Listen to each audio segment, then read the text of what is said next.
दोस्तों नमस्कार, मैं हूं आपका रिकी कुमार और आप लोग देख रहे हैं एक्टिंग इज़ माय लव। दोस्तों यदि आप लोग फिल्मी बातों के शौकीन हैं तो मेरा channel acting is my love subscribe करें, बेल आइकन दबाएं, ऑल वाला नोटिफिकेशन क्लिक करें। इसके अलावा वीडियो को लाइक शेयर ज़रूर किया करें।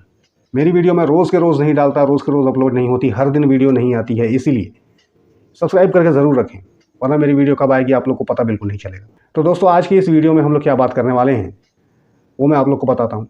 वैसे तो आप लोगों ने थंबनेल देख ही लिया होगा, डंकी और सलार।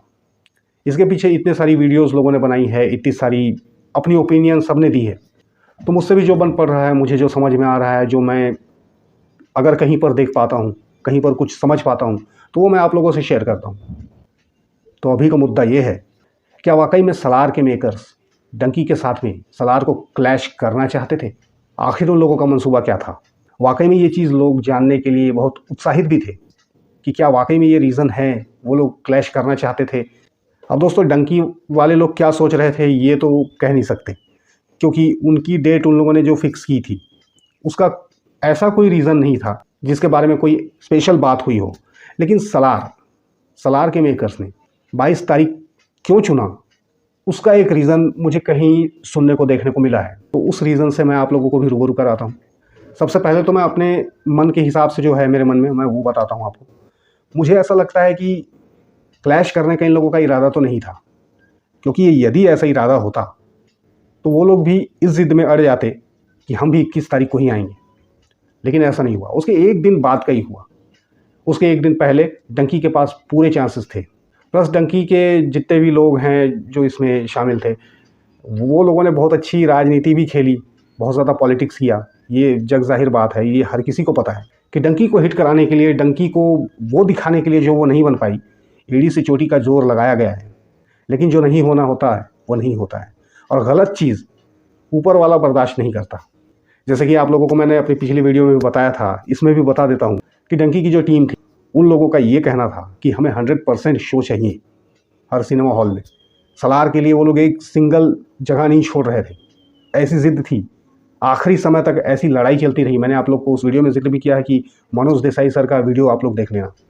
तो इस तरह की चीज़ डंकी की तरफ से हो रही थी, क्योंकि कहीं ना कहीं उनको मालूम था कि उनके कंटेंट में इस बार वो दम नहीं है, इस बार वो जादू नहीं है जो राजू हिरानी की बाकी की फिल्मों में था।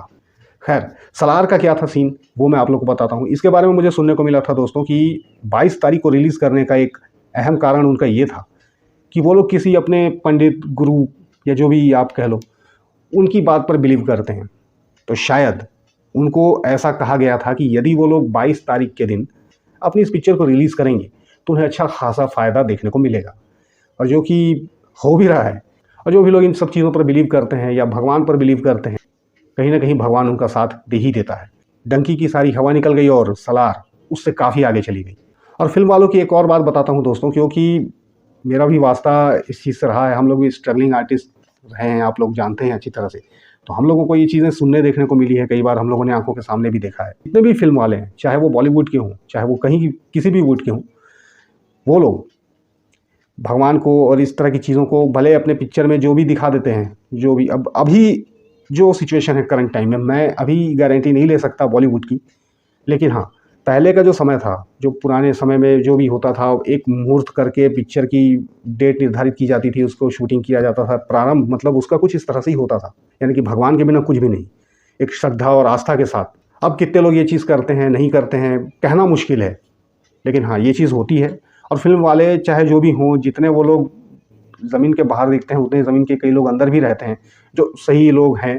तो अभी साउथ इंडस्ट्री में वैसे भी इसको अपने कल्चर के लिए जाना जाता है। ये बात तो बिल्कुल कोई इसको इनकार नहीं कर सकता, क्योंकि शायद ये उनकी टीम की तरफ से ही निकल के कहीं आई।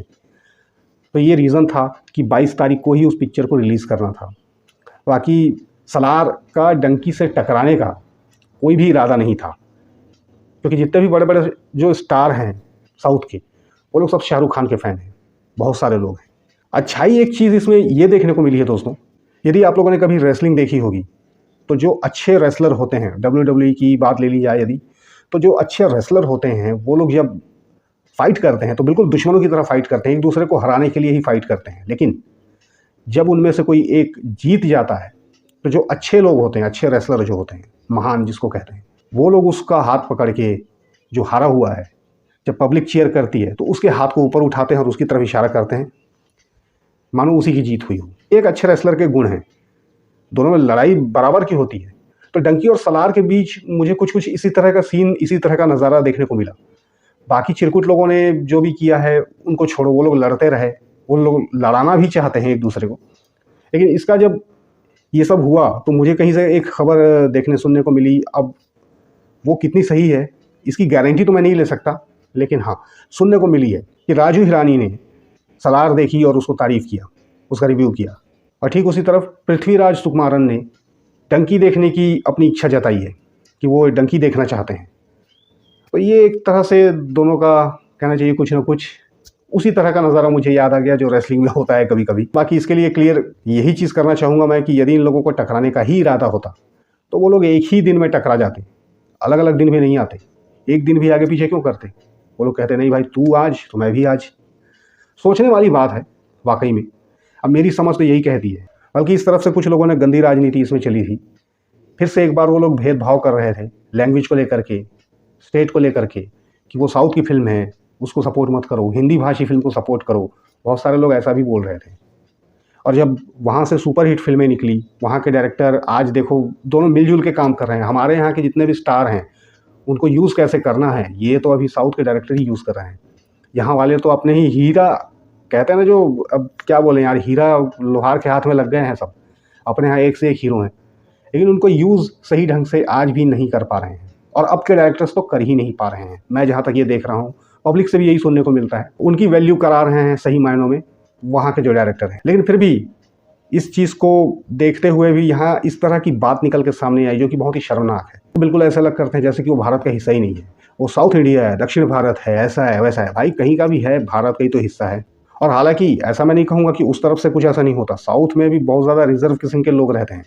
मैं दोनों ही तरह के लोगों को जानता हूँ। साउथ में भी बहुत लोग ऐसे हैं जो लोग सबसे मिलते जुलते नहीं हैं, उनको हिंदी आती है लेकिन वो लोग हिंदी बोलते नहीं हैं जानबूझकर, जो कि बहुत गलत बात है। चाहे देखिए गलती चाहे जो भी करे, यहाँ वाला करे या वहाँ वाला करे, गलती गलती होती है और मेरी ये आदत है कि मैं उसको छुपाता नहीं हूँ। अब इसका ये मतलब नहीं है कि मैं पूरे साउथ को टारगेट कर रहा हूँ। पूरे साउथ में ऐसे लोग नहीं हैं, अच्छे लोग हैं, हम्बल लोग हैं। और वहाँ के जितने भी सुपरस्टार हैं वो लोग तो बहुत ही ज़्यादा हम्बल हैं, ज़मीन से जुड़े हुए हैं। उन्हें अपनी कामयाबी का घमंड करते हुए आप जल्दी से नहीं देखोगे। लेकिन हाँ, इस तरफ से ये बात निकल के आई है तो बड़ी शर्मनाक बात है। मैंने जब ये बात मुझे पता लगी तो मुझे लगा कि यार ये चीज़ बिल्कुल सही नहीं है कि आप साउथ को सपोर्ट मत करो, इधर को सपोर्ट करो।